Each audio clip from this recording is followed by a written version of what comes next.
নমস্কার, এরূপচর্চায় সকলকে স্বাগত। আজ ২৭ তারিখ পার্শ্ব শিক্ষক ঐক্যমঞ্চের ডাকে বিকাশ ভবন অভিযান ছিল এবং সেখানে সেই অভিযানে শিক্ষক এবং পুলিশের একটি ধুন্ধুমার অবস্থাও সৃষ্টি হয়েছে, সেটাও আমরা জানতে পেরেছি। তো যাই হোক, আমার আলোচনার বিষয় আজকে এটি নয়। আজকে আমি এখন আলোচনা করব সেটি হচ্ছে এসএসকেএমএসকের বিভিন্ন সমস্যা নিয়ে। যে সমস্যাটি ঠিকঠাক উঠে আসছে না নেতৃত্বের দাবি দেওয়ার মধ্যে। অনেকে হয়তো বলবেন যে না, উঠে তো এসেছে, উঠে এলেও আমি মনে করি সেভাবে জোরালোভাবে উঠে আসছে না, যার ফলে এসএসকেএমএসকের শিক্ষক বা একাডেমিক সুপারভাইজারগণ বিভিন্ন সমস্যার মধ্যে পড়ে যাচ্ছেন।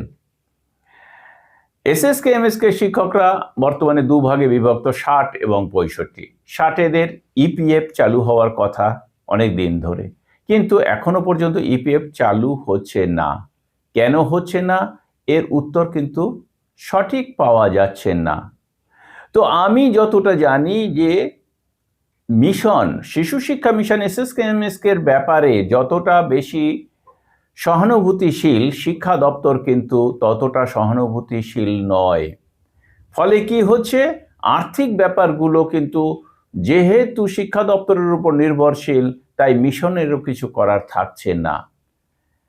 তো এই প্রসঙ্গেই আমি অবশ্যই এসএসকেএমএসকে শিক্ষক নেতৃত্ব তাদের কাছে আবেদন রাখব।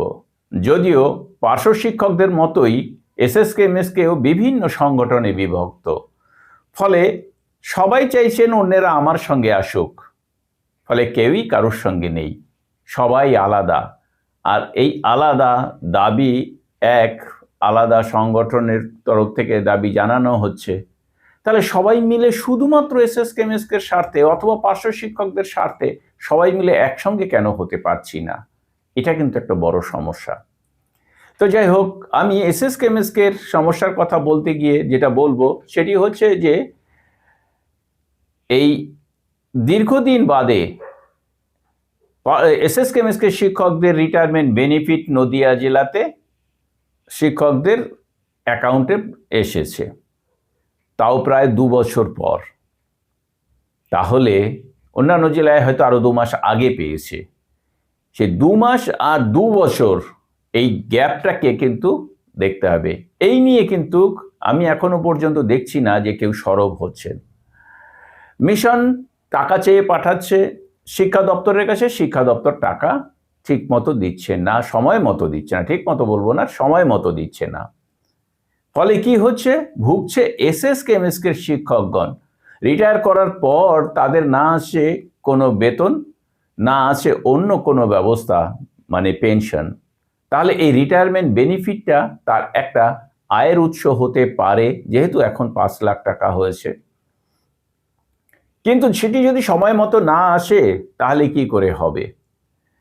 তাই এই রিটায়ারমেন্ট বেনিফিটটা যাতে তাড়াতাড়ি আসে, সেই জন্য সমস্ত এসএসকেএমএসকে শিক্ষক সংগঠন যদি এক হতে পারে তাহলে ভালো হয়। দ্বিতীয়ত, ডেথ বেনিফিট। দেখা যাচ্ছে যে মিশন আগ্রহী হলেও শিক্ষা দপ্তর থেকে অর্থ আসার কোনো নাম নেই। ফলে কি হচ্ছে, মিশন ইচ্ছে থাকলেও তারা কাজটি করে উঠতে পারছে না। আর ডেথ বেনিফিট নিয়ে আগের ভিডিওতে আমি দেখিয়ে দিয়েছি যে কেস করে একজন আদায়ের ব্যবস্থা করেছেন, সেটি এপ্রিলের মধ্যে টাকা দিতে হবে। কিন্তু কেন কেস করতে হবে এটাই কিন্তু এখনো পর্যন্ত আমরা বুঝে উঠতে পারছি না। তাই আমি আবারও বলবো, শুধুমাত্র বেতন বৃদ্ধি নয় এসএসকেএমএসকের সমস্যা কিন্তু অনেক। যেমন এক হচ্ছে ইপিএফ, ২ হচ্ছে পেনশন। যারা ইপিএফ পাবেন তারা ১০ বছর ইপিএফ এর টাকা কাটলে পেনশনের আওতায় আসবেন, কিন্তু 65 যারা রয়েছেন তারা তো কোনো সময়ই পেনশনের আওতায় আসবেন না। তাহলে দাবিটা আলাদা হয়ে যাওয়া উচিত। যেমন আইদার একটা পেনশনের ব্যবস্থা করা হোক, নতুবা ১০ লাখ টাকা রিটায়ারমেন্ট বেনিফিট দেওয়া হোক। তাহলে পেনশনের মতো একটা টাকা কিন্তু তারা এমআইএস করলে পেতে পারে। এই দাবিটি শুধুমাত্র ভাসিয়ে দেওয়া হচ্ছে, কোনো জোর দিয়ে বলা হচ্ছে না। অবসরপ্রাপ্ত শিক্ষক শিক্ষিকাগণ কিন্তু এর আগে একবার কলকাতায় আলোচনা করেছেন। তাদেরও দাবি ছিল যে আমাদের একটি পেনশন দেয়া হোক। তাহলে এখন যারা চাকরি করছেন, কাজ করছেন এসএসকে এমএসকে, তাদেরও এই দাবি জোরালো হোক যে 10 লাখ টাকা অবসরকালীন এককালীন টাকা দেয়া হোক, কিংবা 5 লাখ টাকা যেমন দিচ্ছে দেবে, সঙ্গে একটা পেনশনের ব্যবস্থা করা হোক। সেটা যেভাবেই হোক, মানে বৃদ্ধ ভাতা আকারেই হোক বা অন্য কোনোভাবে, সেটির একটা পরিমাণ নিজেরা ঠিক করে নিলেই হয়। তো এই যে দাবিগুলি পার্শ্ব শিক্ষকদের সঙ্গে বা অন্যান্যদের সঙ্গে থেকে আলাদা করে দাবি করতে যাওয়াটা হচ্ছে না। তাই এসএসকে এমএসকের আলাদা একটা দাবি নিয়ে আন্দোলনে যাওয়া উচিত, এটা আমি মনে করি। পার্শ্ব শিক্ষকগণ এতদিন ধৈর্য ধরে অপেক্ষা করে তারা কিন্তু আবার রাস্তায় নেমেছেন। এসএসকে এমএসকের শিক্ষক শুধুমাত্র সমগ্র শিক্ষা বাঁচাও মঞ্চের অধীনে হয়তো কেউ কেউ নামছেন, বেশিরভাগই তো নামছেন না।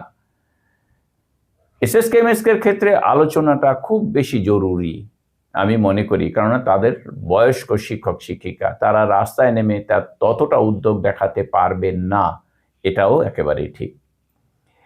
তাই আমার মনে হয় এসএসকে এমএসকে যে সমস্ত শিক্ষক নেতৃত্ব রয়েছেন তারা উদ্যোগী হবেন, নতুবা নতুন নেতৃত্ব উঠে এসে একটু উদ্যোগী হওয়ার চেষ্টা করুন। তাতে এসএসকে এমএসকে বাঁচবে।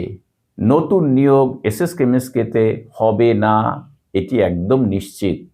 অতএব সেই আন্দোলন করে কোনো লাভ নেই। তাহলে আন্দোলন কি না, রিটায়ারমেন্ট বেনিফিটের টাকাটা যেন 3 মাসের মধ্যে পাওয়া যায় অবসরের, আর একটা পেনশনের যেন ব্যবস্থা হয়, অথবা রিটায়ারমেন্ট বেনিফিট যেন কমপক্ষে 10 লাখ টাকা দেওয়া হয়। এই যে দাবি, এই দাবিকে সামনে রেখে যদি এসএসকে এমএসকে এগোতে পারে বা লাগাতার আন্দোলন করতে পারে, তাহলে আমার মনে হয় ভালো হবে। তবে শেষ করার আগে আরেকটি কথা বলবো, সেটি হচ্ছে যে এসএসকে এমএসকে শুধুমাত্র একটা স্কুল নয়, এটির সঙ্গে অনেক শিক্ষক এবং গ্রামবাসীর আবেগ জড়িয়ে আছে। তাই যে সমস্ত এসএসকে এমএসকে খুব ভালো চলছে, যেখানে স্টুডেন্ট পর্যাপ্ত পরিমাণে রয়েছে, সেগুলো যাতে পর্ষদের অধীনে এনে সেই এসএসকে এমএসকে কটাকে বাঁচিয়ে রাখা যায়, তার জন্য ব্যবস্থা করার আবেদন অবশ্যই জানানো উচিত। যাই হোক, আমার সঙ্গে কেউ কেউ হয়তো সহমত পোষণ করবেন, আবার অনেকে নাও করতে পারেন, তবুও কমেন্ট বক্সে কমেন্ট করে জানাবেন। সকলকে ধন্যবাদ জানিয়ে শেষ করছি। ভালো থাকবেন, সুস্থ থাকবেন।